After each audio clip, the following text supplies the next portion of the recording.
a service of Turner Broadcasting System.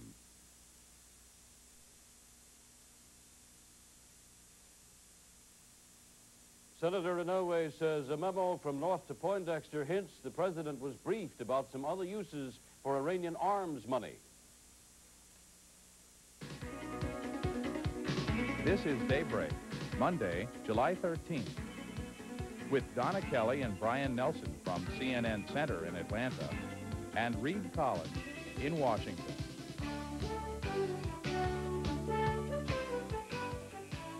Good morning. The Hawaiian Democratic Senator Inouye says the Iran-Contra Committee is going to ask Admiral Poindexter about a memo from Oliver North last September in which North recommends the president be briefed about other uses for the residuals or the profits from the Iranian arms sales, not necessarily the specific diversions to the Contras. This memo, says Senator Inouye, is checked to indicate that he, Poindexter, did as North recommended. There's an important document in which he says, I briefed the president agrees on the use of these residuals, that they say, for other purposes.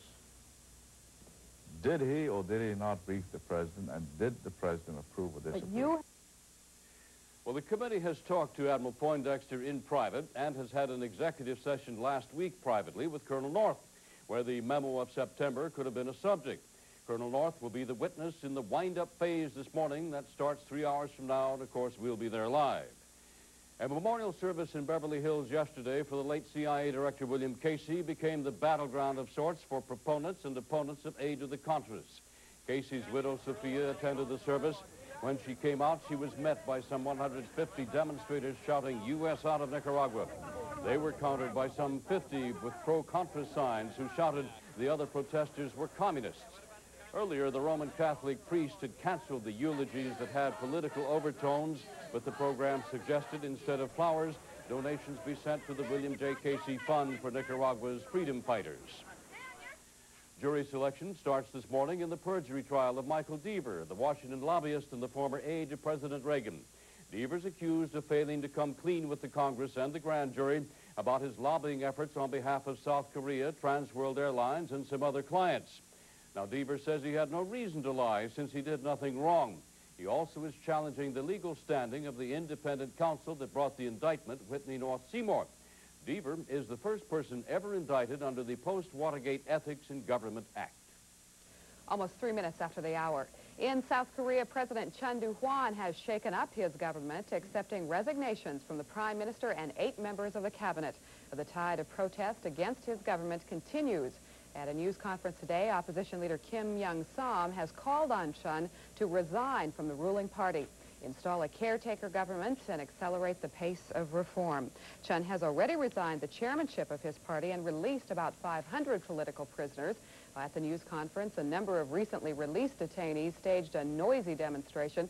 They want all political prisoners set free. In Northern Ireland, the always tense summer marching season is off to a violent start. 3 policemen were hurt in rioting overnight, and in Belfast, plastic bullets were fired to disperse a mob. Thousands of security forces are braced today for the always provocative march of the so-called Protestant Orangemen. They're celebrating today the victory of Protestant King William of Orange over a Catholic army at the Battle of the Boyne 300 years ago. In the past, when Protestants have marched into Catholic neighborhoods, bloody confrontations have resulted. These refugees from India have landed in a small Nova Scotia fishing town over the weekend looking for a new home. The 174 foreigners, some dressed in turbans, told police that they left India May 20th by boat. Immigration officials say that police arrested 2 people yesterday morning in connection with the landing, including a man believed to be the captain of the ship that brought the refugees to Canada. Residents of Yarmouth, Nova Scotia, who awoke to find the strangers wandering in the streets, provided them with food and with water. There are unconfirmed reports that the refugees are Tamils, whose people are seeking an independent state from Sri Lanka. In Oregon, the search continues for an escaped convict serving time for killing one of her daughters and wounding her 2 other children. Authorities at the Oregon Women's Correctional Center say Elizabeth Diane Downs broke out Saturday by simply climbing a fence in a recreation yard and hitching a ride. They say she may have been motivated to escape by urges to become pregnant. After having her own children, she became a surrogate mother in 1982 and then had another baby, which she gave up for adoption. She was sent to prison for life in 1984 for killing her 7-year-old daughter and severely wounding her other daughter and son. What had been called the biggest case of sexual child abuse in U.S. history finally goes to trial today in Los Angeles. But the McMartin preschool case has changed dramatically since first making headlines around the world more than 3 years ago. CNN's Ann McDermott now reports. The allegations that surfaced in early 1984 were nothing less than monstrous. Youngster after youngster from the McMartin preschool in Manhattan Beach, California, claimed to have been raped there or sodomized, sometimes even threatened with death.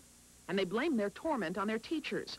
Virginia McMartin, founder of the highly regarded school, her daughter Peggy McMartin Bucky, and her children Raymond Bucky and Peggy Ann Bucky, plus 3 other women who taught there. But now only Raymond Bucky and his mother will go on trial. The evidence and the indication as to the other 5 is incredibly weak and could not justify the possibility of filing criminal charges. The defense team has argued that the evidence is weak against the Buckys as well, and that the case was mishandled from the beginning. That would have been in September of 1983, when the Manhattan Beach Police Department mailed a letter to all McMartin parents. It said Raymond Bucky had been arrested on charges of child molestation, and parents were asked to question their children about him. Those charges against Bucky were eventually dropped, but the defense contends the letters whipped up a kind of hysteria, which was later inflamed by therapists who interviewed McMartin students. Before the therapists got involved, only one child claimed he'd been abused. Defense attorneys believe those therapists prodded the other children into making similar claims. The children, I sense, believe what didn't happen did happen.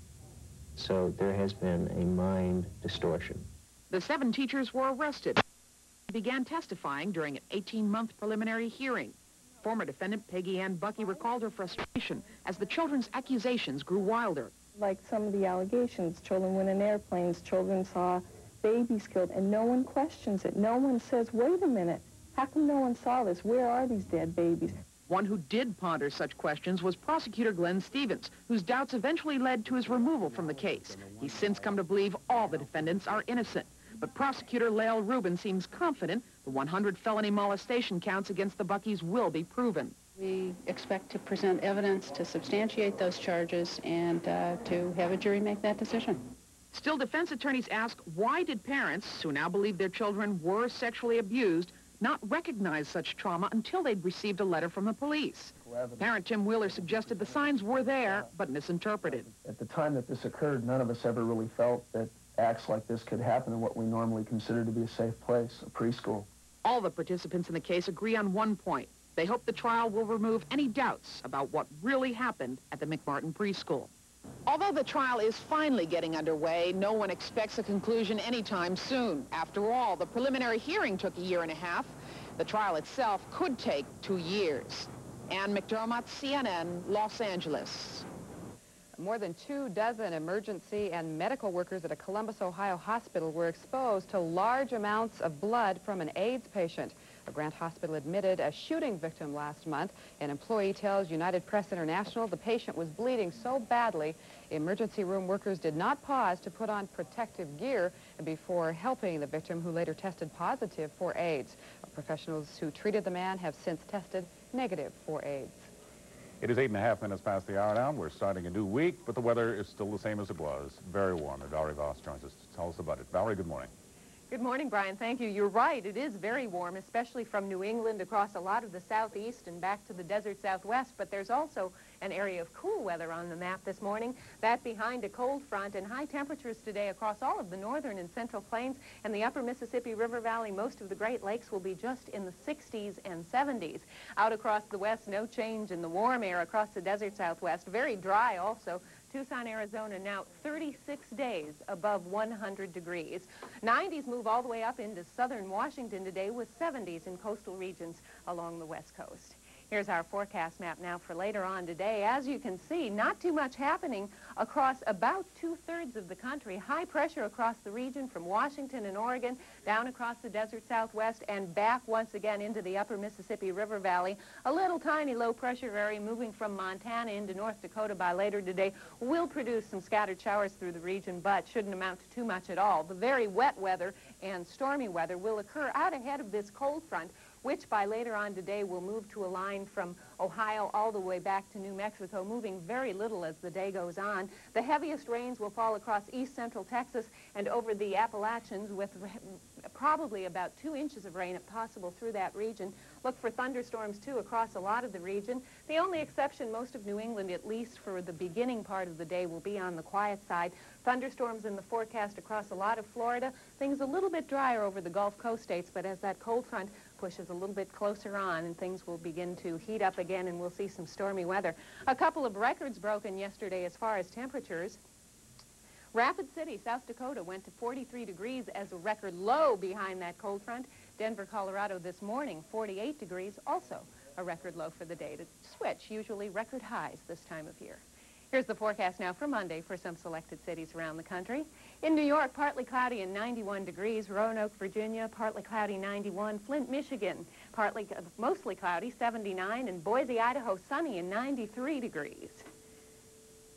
Hartford, Connecticut, partly cloudy, 90. Chicago, partly cloudy, 77. Brownsville, partly cloudy, 94. Provo, sunny, 90. And Casper, Wyoming, sunny and 82 degrees. There's a complete weather update just 1 hour from now. Right now, Donna Kelley has more news. All right, thank you, Valerie. Television and movie directors have been warned they'll be locked out of other companies if they go ahead with plans to strike 2 film studios and a television network. The Directors Guild of America had announced a selective strike beginning tomorrow against Columbia Pictures, Warner Brothers, and NBC. But a spokeswoman for an alliance of producers says the alliance has a solidarity pact, and a strike against one is a strike against all. And CBS says it will lock out its guild members if NBC is struck. Directors and producers are scheduled to meet this morning in a last-ditch effort to avert a strike, but a guild spokesman says we are not optimistic. Dennis Stumler joins us with sports this morning, and baseball folks are taking a little bit of a break before the All-Star game. Except for the guys who get the privilege to play in that. But you're right, the major leaguers will take a couple of days off unless they are among the select few to go to that All-Star game that goes Tuesday night in Oakland. At the midseason break, the Minnesota Twins, still the leaders in the American League West, but only 2 games over both the A's and the Kansas City Royals. The Twins playing the Orioles yesterday in Baltimore. The action goes like this. Bottom of the 2nd inning, Mike Young gets the high fastball, drives it out of the park, a 2-run blast, and the Orioles have a 2-0 lead. Very next time up for Young, once again, he goes the opposite way with another man on. He unloads his second 2-run homer of the game. Kirby Puckett nowhere close to getting that one. It was 5-zip. And on the hill, pitcher Dave Schmidt in total command for the Orioles. He spins the 2-hitter. Final score goes down on the books as a 5-0 Oriole victory. Elsewhere, the Yankees entertaining the White Sox at Yankee Stadium. Henry Cotto up for the Yanks in the second, down 1-0. He rips this one deep for a 2-run blast. Yankees lead it 2-1. And then in the 6th, it's Cotto once again. Now, he's bounced back and forth between the bigs and the minor leagues all year long, and here he drives the ball not over the wall, but up to the wall. 2 runs will score, and it's a 4-0 game. Yanks on top. But if you think the Yanks can just play long ball with you, watch this play by Rick Cerrone coming up. They got the squeeze on. Cotto's on third, and Cerrone somehow is able to get it down. Beautifully done. The Yankees get the run and the win. Mark it down 6-2 New York over Chicago. The other winners in the American League, Toronto 3-2 over Kansas City, 5-4. It was California taking it to Detroit. Milwaukee 4-3 winners over Oakland. Seattle 6-1 over Boston. And Texas did it to Cleveland, final 7-6. The race in the National League East is, well, it's turning into a runaway for the St. Louis Cardinals. They've opened up now a 9-game margin over the Montreal Expos and those defending champion Mets. So the Giants paying a visit to St. Louis yesterday afternoon. Jack Clark is the leading RBI man in the major leagues, and he gets some help on this play. Instead of making the catch, either the second baseman for the Giants or the right fielder, Joe Youngblood calls him off and then drops the ball. Clark gets the RBI, number 86 of the year. But there's no doubt about this RBI. Terry Pendleton drives it out of the park. Solo homer, 3-1 Cardinals at that point. And they would close the game on a beautiful defensive play. Clark makes the grab, takes the force off as he hits the bag, throws to Ozzie Smith at second. Oz runs him down. That is basically that. St. Louis wins it 3-2 over San Francisco. Elsewhere, the Mets 5-2 winners in Houston over the Astros. Montreal 4-2 over Cincinnati. Atlanta with a 9-3 victory over Philadelphia. It was Los Angeles pouring it on the Cubs 12-0. Pittsburgh 4-2 winners over San Diego. In a golfing career that has had many such moments, Gary Player yesterday once again put his name down on the record books with a runaway victory at the U.S. Seniors Open. He joins Billy Casper and Arnold Palmer as the only guys to ever win the Seniors and the U.S. Open. He won by 6 strokes with a 14 under par total. And on the regular PGA Tour stop in Williamsburg, Virginia, it was a profitable one for Mark McCumber. He becomes the newest millionaire on the PGA Tour. He took home $110,160 with his victory, a final round of 5 under. 66, 1 shot better than Bobby Clampett. The first sports report from the brand new CNN Center will continue this hour of Daybreak right after this.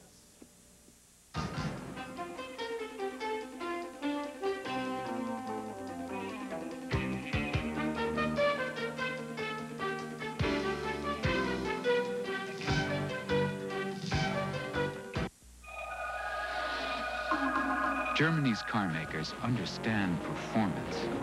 The idea of comfort, however, has sometimes seemed foreign to them. Introducing Merkur Scorpio.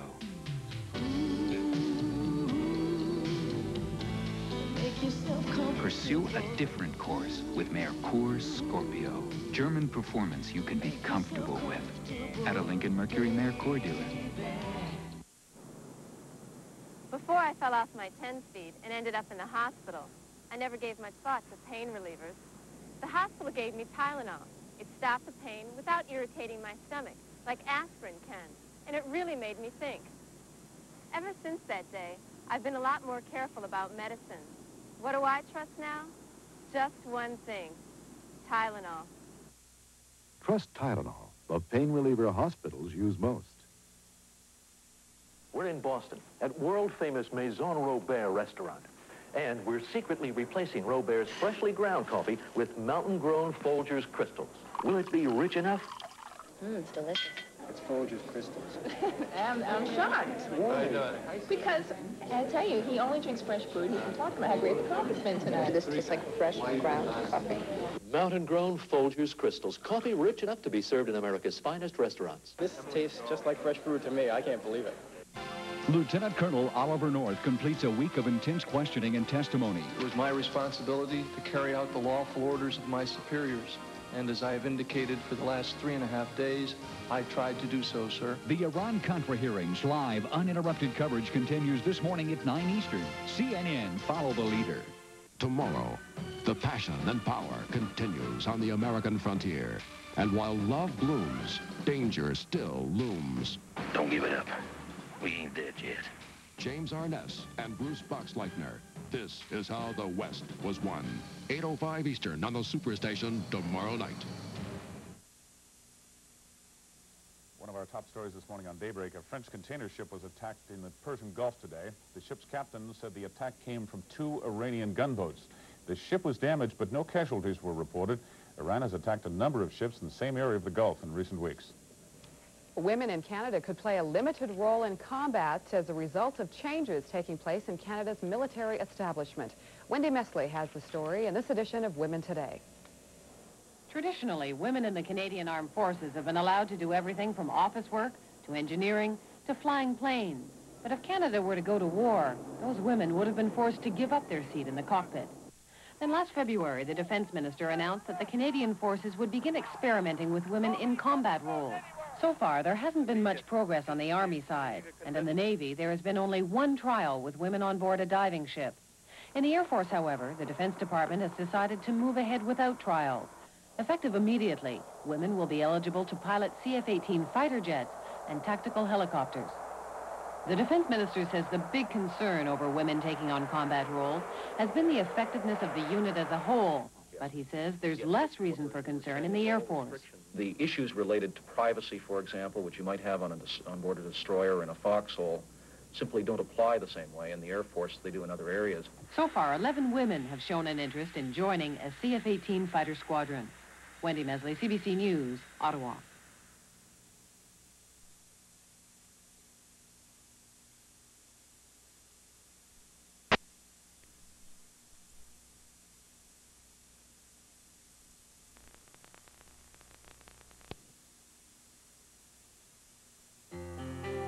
This craftsman is working with an extraordinary material called corian.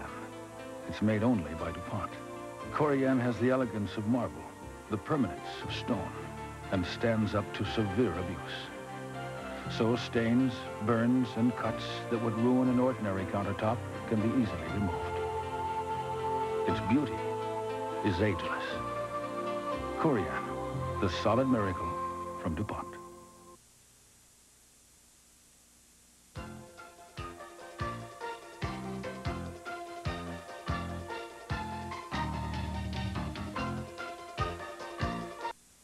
Hi, I'm Dennis Conner. Winning the America's Cup and bringing it back to America made us all very proud. While we were racing, a lot of little things made a difference. A little extra muscle, a little extra breeze when we needed it, and the refreshing little lift we got from Wrigley's Spearmint Gum. It's that little lift from Wrigley's Spearmint Gum. It's that little lift, the cool, refreshing one. It's that little lift from Wrigley's Spearmint Gum. It's that little lift from Wrigley's Spearmint Gum. You can't get much closer to the game than this, unless you're reading this. The Sporting News delivers more baseball coverage than your local paper and all the other sports weeklies and monthlies combined, plus everything you need to know about football, basketball, hockey, and boxing. So why not get the Sporting News and get in the game? Here's how. You'll get 40 issues of the Sporting News and 2 preview issues for 4 easy payments of $5.45. Call toll-free 1-800-257-1257. That's 1-800-257-1257. Now a Monday morning look at some of the ways that Americans spent their leisure time this weekend. CNN's Eric Gershon with this edition of Coast to Coast.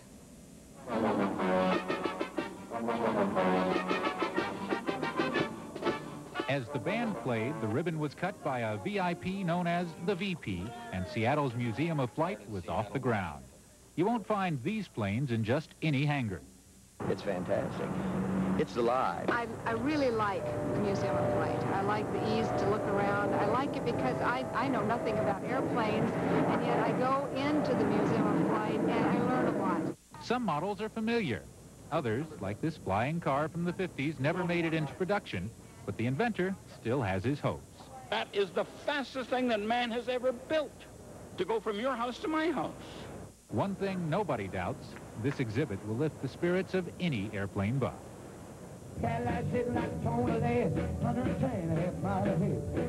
It was a tribute to the days of tie-dye, incense, and a thing called flower power. Philadelphia's second annual Be-In filled a local park with people, music, and all-around good vibes. Pennsylvania native Todd Rundgren provided most of the music.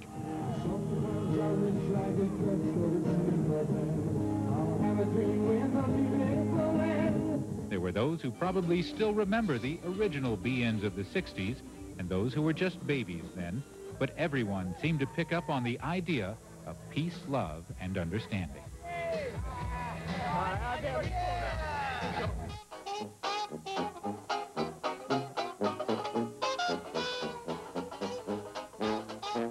It was homage to ice cream and chocolate in Atlanta. This tasty festival was a special treat for the youngsters, many of whom ran into flavors that were something new. I don't know. Some of the tasters needed a little special help. How was that?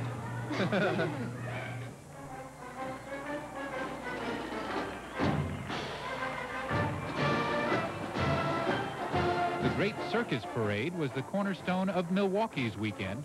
Hundreds of thousands lined the street to watch a caravan of 75 restored antique circus wagons, each hand-carved and lovingly restored. A rare peek at what used to be. With a slice of the American pie from coast to coast, I'm Eric Gershon, CNN reporting. If you're traveling this summer, a note, the average price of a gallon of gas in the U.S. is just over $1 for the first time in 16 months. The latest Lundberg survey has just been released, and one of its authors, Trilby Lundberg, says the price increase of about a penny between June 19th and July 10th is mostly due to a volatile wholesale market. Northeasterners don't have to travel far for vacation surroundings that give them a feeling of getting away from it all. CNN's Bella Shaw has more in today's travel guide. The Chesapeake Bay region is also known as Delmarva, D-E-L, Delaware, M-A-R, Maryland, and V-A, Virginia. Delmarva. It's a vacation land that runs roughly 200 miles north and south, bordered by the Atlantic Ocean on the east and Chesapeake Bay on the west. Delmarva is a little bit of everything.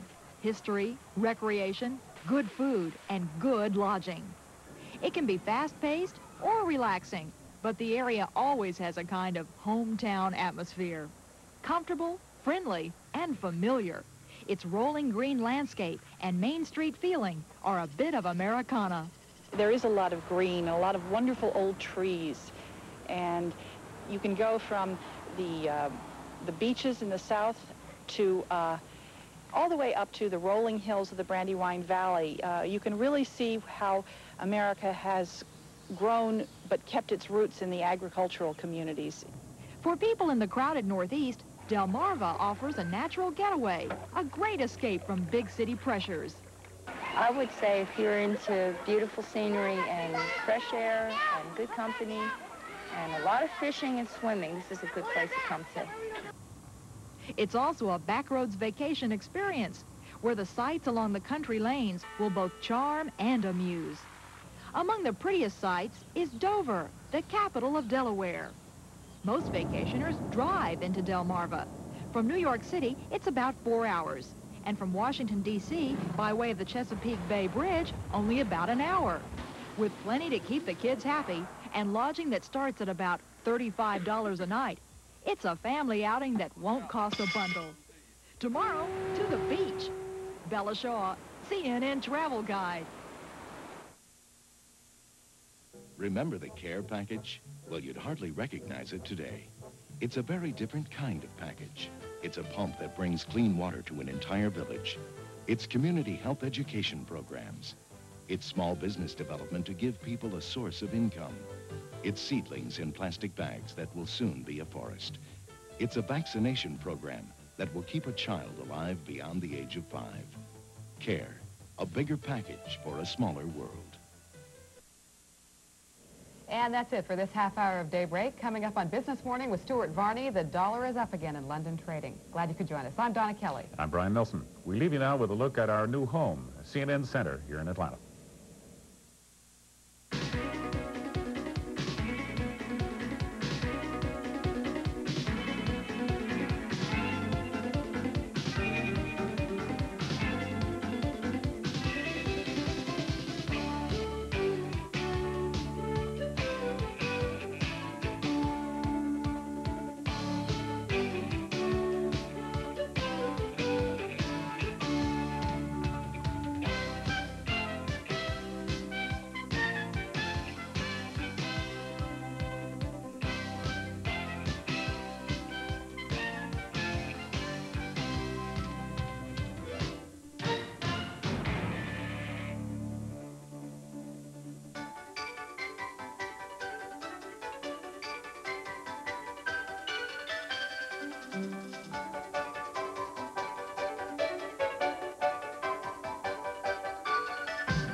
Remember the care package? Well, you'd hardly recognize it today.